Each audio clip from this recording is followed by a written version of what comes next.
क्रम में आचार्य कुंद देव स्वामी महाराज हमें बता रहे हैं, जिसने आत्मा को भूल गया उसका सारा जीवन निरर्थक हो गया।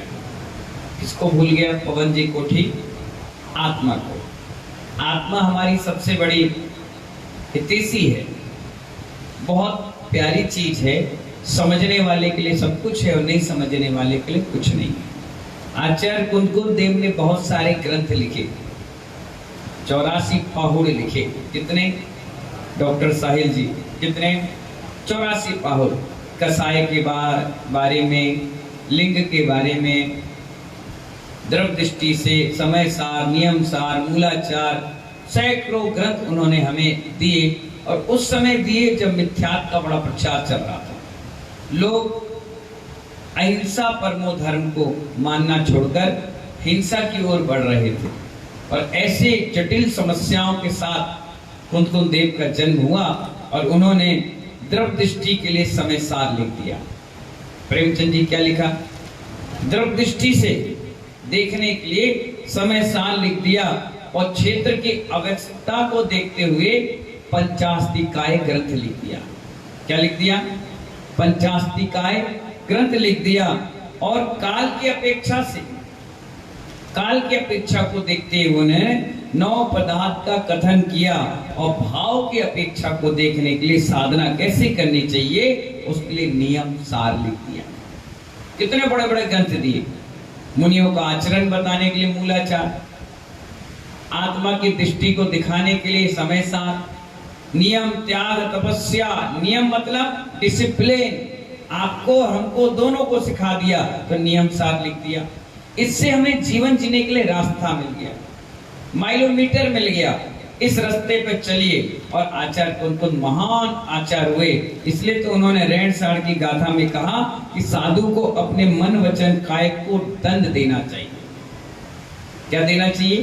साधु को अपने मन वचन काय को दंड देना चाहिए। मतलब उनके वशीभूत होकर नहीं रहना चाहिए, उनको अपने वशीभूत रखना चाहिए। समझ में आए कि नहीं है?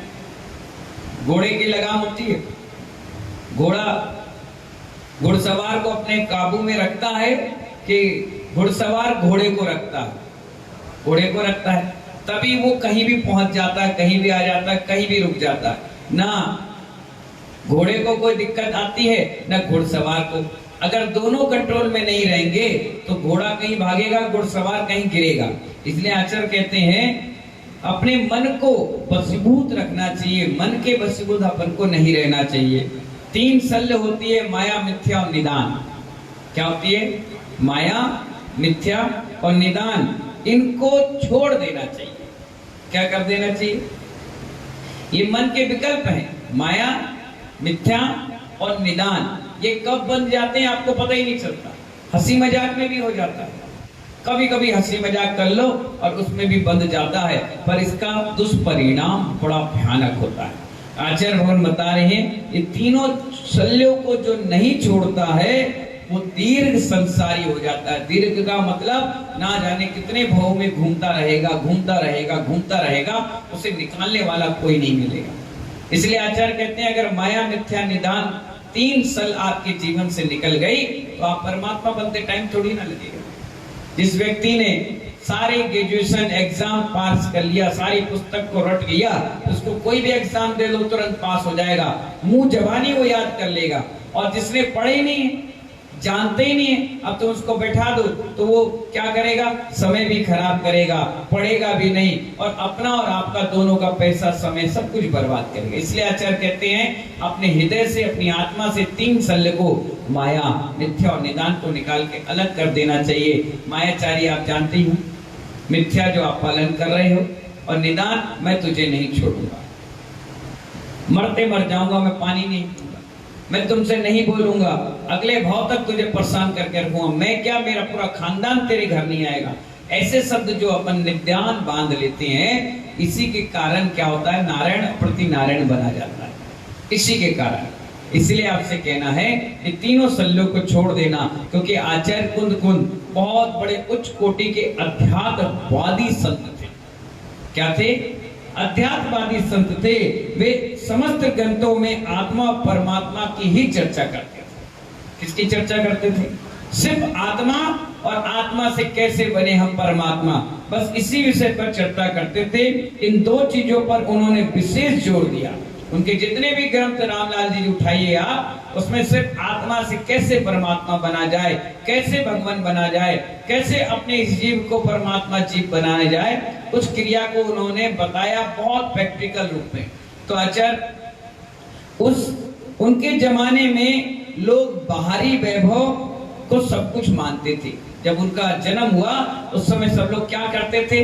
बाहरी वैभव, ये ताम झाम, ये डमरू वाला काम, ओम पट स्वाहा, ज्योतिषी, तंत्र मंत्र, दुनिया भर में सर पटकना, ये काम वो काम, इसको सबसे ज्यादा लोग मानते थे। उस समय इनका जन्म हुआ, उन्होंने हमें सिखाया कि जीव क्या है, अजीब क्या है, तत्व क्या है, क्या आश्रय है, क्या बंध है, क्या संवर है, क्या मोक्ष है, कौन सा मोक्ष तत्व आपको प्राप्त करना है। ये सही और गलत का निर्णय करने की क्षमता आचार्य कुंद के स्वामी के समय से प्रारंभ।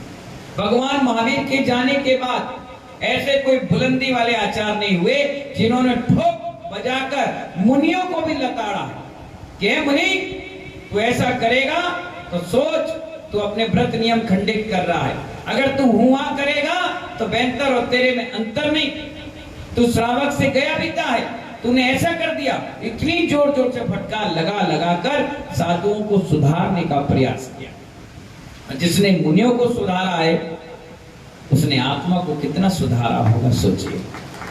कितना अपने अंदर से मजबूती लाई होगी। वही टीचर पढ़ा सकता है जिसने जीवन में पढ़ाई की कीमत जानी। ग्रंथ लिख दिए, आज उन्हीं के महान ग्रंथों को सब लोग पढ़ करके अनुसरण करते हैं कि वाह क्या आचार्य कुंद देव ने हुए। तो जो लोग बाहरी वैभव को सब कुछ मान बैठे थे, राज प्राप्त करो, वैभव प्राप्त करो, स्वर्ग को प्राप्ति करो, इन्हीं बातों में सब उलझे रहते। किसमें उलझते थे? कैलाशचंद जी, ये राज मिल जाए, ये प्रॉपर्टी मिल जाए, ये सामान बिक जाए, ये मकान मिल जाए, ये सोना रख लूं, ये पैसा रख लूं, इसमें उलझे हुए थे।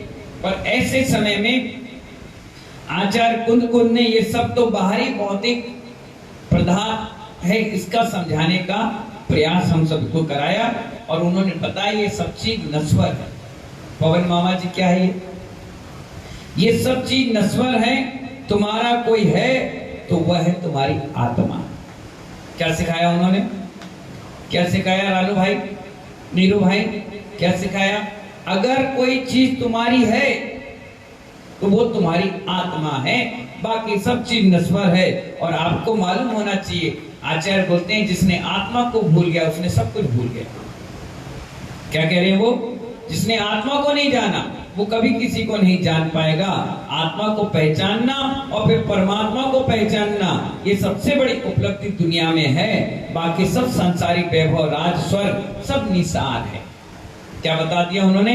निसार है। इसलिए उन्होंने कहा संसार की सभी चीजें नश्वर है, शाश्वत नहीं है। हम उनको हमने प्राप्त करने की कोशिश की मगर उन्होंने हमें ठुकरा दिया। जो आत्मा की उपलब्धि के लिए भूल गए वो आत्मा क्या और परमात्मा क्या। कितनी बात अच्छी बात बता रहे हैं। उस ज्ञान को हम भूल गए, उस ज्ञान को हमने ठुकरा दिया। इस तरह से हमें ना हम घर के रहे और ना घाट के।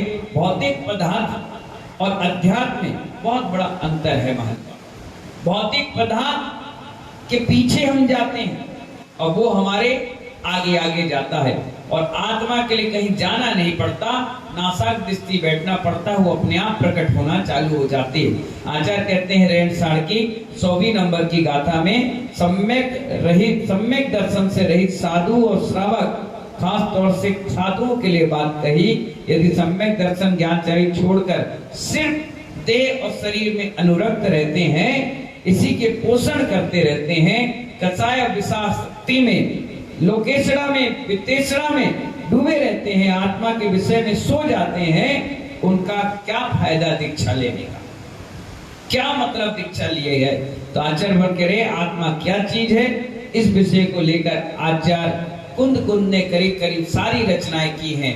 इसलिए जब भी उनके ग्रंथ पढ़ते हैं तो हमें पता चलता है कि हम भगवान आत्मा है, हमारे अंदर भगवता है, हमें भी भगवान बनना है। और व्यक्ति फिर छोटी सोच नहीं रखता है, फिर ऊंचाई पर चला जाता है।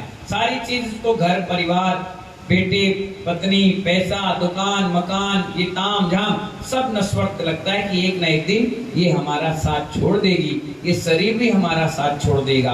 अगर जाएगी तो मेरी आत्मा ही इस लोक से परलोक तक जाएगी। इसीलिए इस आत्मा को सजाओ, इस आत्मा के परिणामों को सुधारो, इस आत्मा के विषय में जो चल रहे हैं पंच इंद्रिय छह इंद्रिय विषय चल रहे हैं, इन विषयों को एक दिन तिलांजलि दे करके खुद भगवान आत्मा बनने का प्रयास करो। ऐसा आचार्य कुंद हमें इस सुंदर रहनसार की गाथा में समझाने का प्रयास कर रहे हैं। समय मिला तो अपन लोग फिर मिलेंगे और मिल करके इन्हीं गाथाओं पे फिर चर्चा करेंगे। जब तक के लिए बोली महावीर भगवान की